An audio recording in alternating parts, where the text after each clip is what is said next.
నమస్తే. సామాన్యుడి చేతిలో సామాజిక అస్త్రం నంబర్ 1 న్యూస్కి స్వాగతం. నేను రవీంద్ర. ఆంధ్రప్రదేశ్ రాష్ట్ర రాజకీయాలని ఒక్కసారిగా మలుపు తిప్పినటువంటి వ్యక్తి కొణిదెల పవన్ కళ్యాణ్, జనసేనాని పవన్ కళ్యాణ్. ఇది ఎవరు ఒప్పుకున్నా ఒప్పుకోకపోయినా వాస్తవమైనటువంటి విషయం. ఎందుకనంటే 2024 ఎన్నికలకు ముందు రాష్ట్రంలో ఉన్నటువంటి పరిస్థితులు కానీ, అలాగే చోటు చేసుకున్నటువంటి పరిణామాలు కానీ అన్నీ మనకు తెలిసినటువంటి అంశాలే. ఏ రకమైనటువంటి విధానంతో అప్పటి ప్రభుత్వం అంటే 2019 నుంచి 2024 వరకు వెళ్ళినటువంటి పరిపాలించినటువంటి వైఎస్ఆర్సీపీ, ముఖ్యంగా జగన్ సర్కార్ వై నాట్ 175 అనే నినాదంతో ఎన్నికల్లోకి వెళ్ళినటువంటి ఆ పార్టీ కేవలం 11 సీట్లకి మాత్రమే పరిమితం కావాల్సి వచ్చింది. దానంతటికీ ముఖ్యమైనటువంటి కారకుడు ఎవరైనా ఉన్నారు అంటే అది మొదటి వరుసలో పవన్ కళ్యాణ్ ఉంటారు. ఇదేదో మేము కావాలని ఆయన గురించి చెప్తుంది కాదు. రాష్ట్ర రాజకీయ వర్గాల్లోనే కాదు, దేశ రాజకీయ వర్గాల్లో ముఖ్యంగా నేషనల్ పొలిటికల్ అనలిస్టులు కూడా ఇదే మాట చెప్తున్నారు. సాక్షాత్తు ప్రధాని నరేంద్ర మోదీ పవన్ కళ్యాణ్ ఒక సునామీ, రాజకీయ తుఫాన్ అని అభివర్ణించారు. అంటే ఆయన ఎటువంటి వ్యక్తులనైనా ప్రభావితం చేయగలవారు అనేది దీన్ని బట్టి మనం అర్థం చేసుకోవాలి. తాజాగా ఏదైతే కూటమి అధికారంలోకి వచ్చిన తర్వాత తీసుకుంటున్నటువంటి నిర్ణయాలు కానీ, అవలంబిస్తున్నటువంటి విధానాలు కానీ, ప్రవేశపెడుతున్నటువంటి సంక్షేమ కార్యక్రమాలు కానీ, చేస్తున్నటువంటి అభివృద్ధి కార్యక్రమాలు అన్నిట్లో కూడా పవన్ కళ్యాణ్ తన మార్క్ అనేది చూపిస్తున్నారు. ఖచ్చితంగా కనపడుతుంది.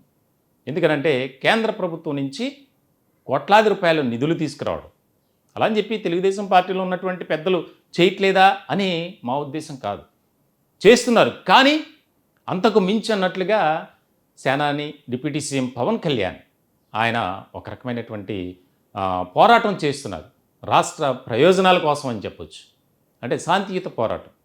దానికి ముఖ్యమైనటువంటి కారణం భారతీయ జనతా పార్టీ పెద్దలతో పవన్ కళ్యాణ్కు ఉన్నటువంటి సాన్నిహిత్య సంబంధాలు కూడా ముఖ్య కారణమే. ఇటువంటి క్రమంలో తాజాగా ఆయన జన్మదినోత్సవం సందర్భంగా రాష్ట్ర వ్యాప్తంగా జరిగినటువంటి కార్యక్రమాలు, 2 తెలుగు రాష్ట్రాల్లో ఒక రకమైనటువంటి కొత్త జోష్తో, ఒక నూతన ఉత్తేజంతో కార్యక్రమాలు నిర్వహించారు.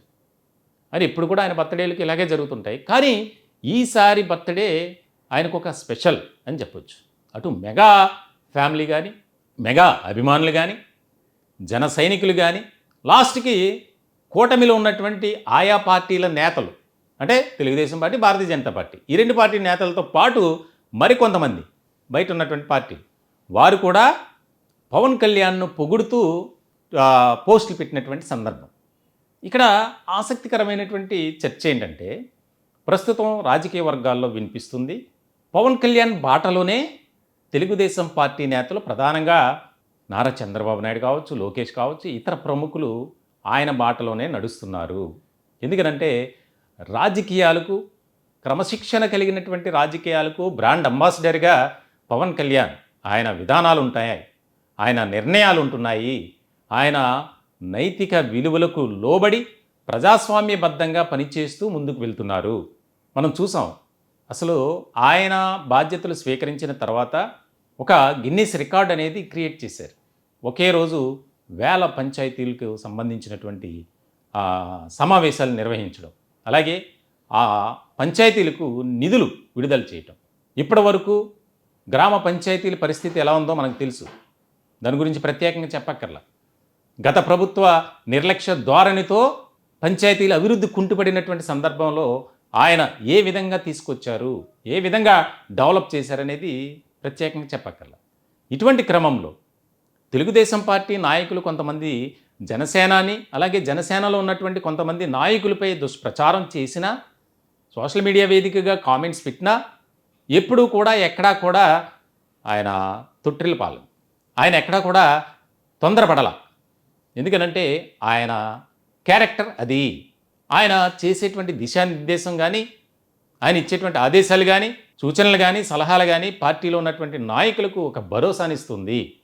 దానిలో భాగంగానే విశాఖపట్నంలో ఆగస్టు 28, 29, 30 ఈ 3 రోజుల్లో జరిగినటువంటి సమావేశాలు, ఆఖరి రోజు జరిగినటువంటి సమావేశాల్లో అయితే డయాస్ మీద ఉన్నటువంటి నాయకులే షాక్కు గురయ్యే విధంగా అక్కడ ఉన్నటువంటి అంటే రాష్ట్ర నలుమూలల నుంచి ముందుగానే సెలెక్ట్ చేసినటువంటి జనసేన కార్యకర్తలు నాయకులు కూడా కాదు, ఓన్లీ కార్యకర్తలే, జన సైనికులే, అంటే కింది స్థాయి వారిని మాట్లాడించారు.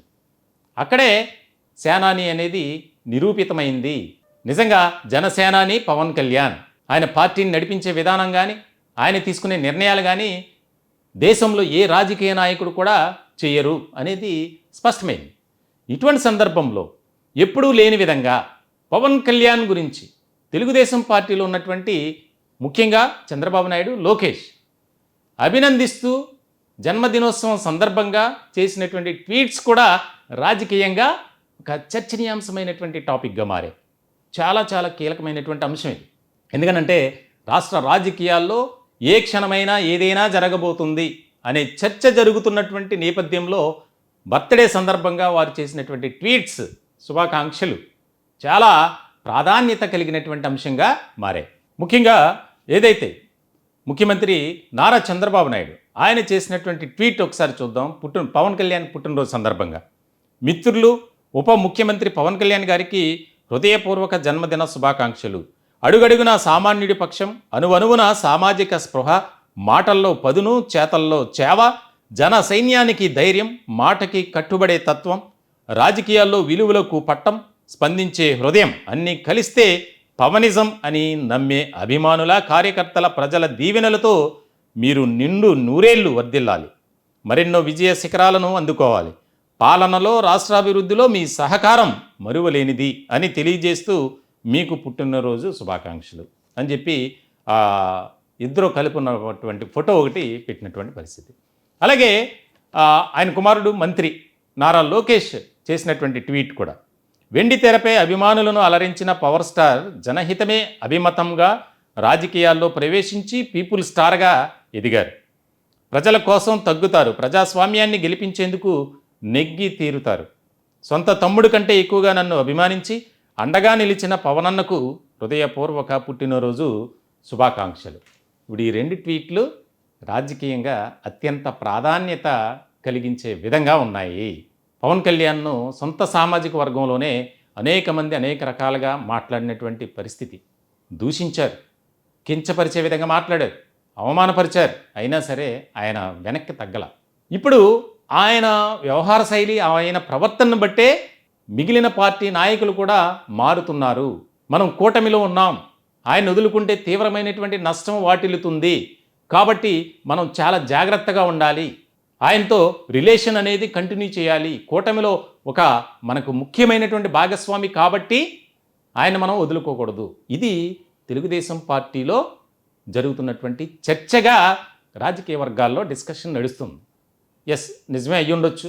ఎందుకనంటే కూటమిని నడిపిస్తూ ఏది కావాలన్నా కేంద్రం నుంచి తీసుకువస్తూ నిధుల రూపంలో, అలాగే ఎన్ని ఇబ్బందులు కానీ ఎన్ని అడ్డంకులు కానీ ఏది వచ్చినా సరే మేము మాత్రం 20 ఏళ్ల పాటు కూటమిగా ఈ రాష్ట్రంలో ప్రజలకు పాలన అందిస్తుంది అని కరాఖండిగా ఏ మీటింగులైనా ఇదే మాట. జన సైనికులకు కూడా ఇదే దిశానిర్దేశం. చిన్న చిన్న పొరపాట్లు ఉంటాయి, వాటన్నిటినీ పట్టించుకోవద్దు, మన లక్ష్యం ప్రజాసేవ చేయటమే. దీనికి సంబంధించి తెలుగుదేశం పార్టీ నాయకులు కూడా జనసేనాని పవన్ కళ్యాణ్ బాటలోనే ప్రయాణం చేస్తున్నారు. దీనికి సంబంధించి ఒక ముఖ్యమైనటువంటి పరిణామంగా రాష్ట్ర రాజకీయాల్లో చర్చ జరుగుతుంది. నిజమే, జాతీయ రాజకీయాల్లో కూడా ఆయన ఎంట్రీ ఇవ్వబోతున్నారు అనేది చర్చ జరుగుతుంది.